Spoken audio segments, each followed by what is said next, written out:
Okay, in this video I want to discuss what it means for something to be mutually exclusive. This is the follow-up. I did a video on the addition law probability. It was pretty short and quick, and then I went and worked the book problems and discovered that there was one thing that I needed to cover in order for you to do that successfully. And I don't actually want to do any examples. I think that if you have the formula, you should be good to go. But you do need to know what it means for something to be mutually exclusive.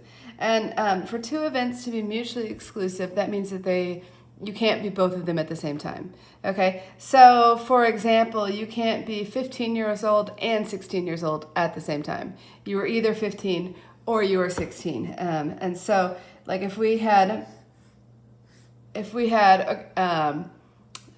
this is, well, okay, let's change that from 15 and 16 years old to what grade you're in at school. Okay, so either you're in 10th grade or you're in 11th grade. Okay, and then like this might be Coppell High School. That's the universal set, Coppell High School.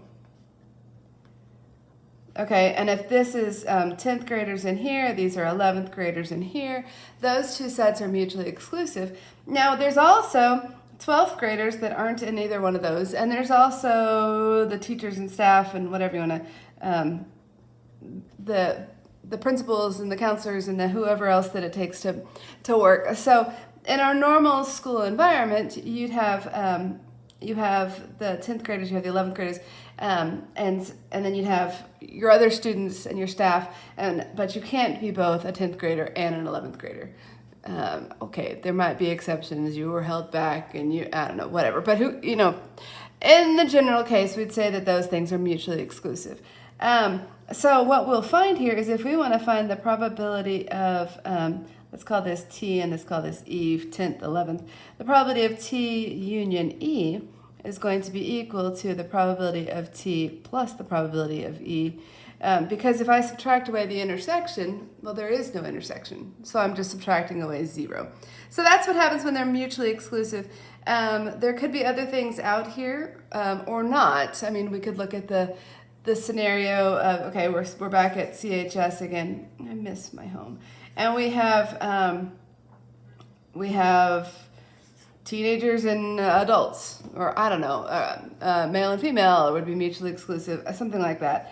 And that would encompass the whole, let me see if I can think of a better example. Well, sometimes, okay, ignore that for just a second. Sometimes what happens is that this may be A and this may be B, and there is nothing else besides those. So everybody in your universal set either falls into A or they fall into B, but they don't fall into both. And there's nobody that's in this outside region. So that can happen as well. Okay, so practice, good luck. Let me know if you have any questions.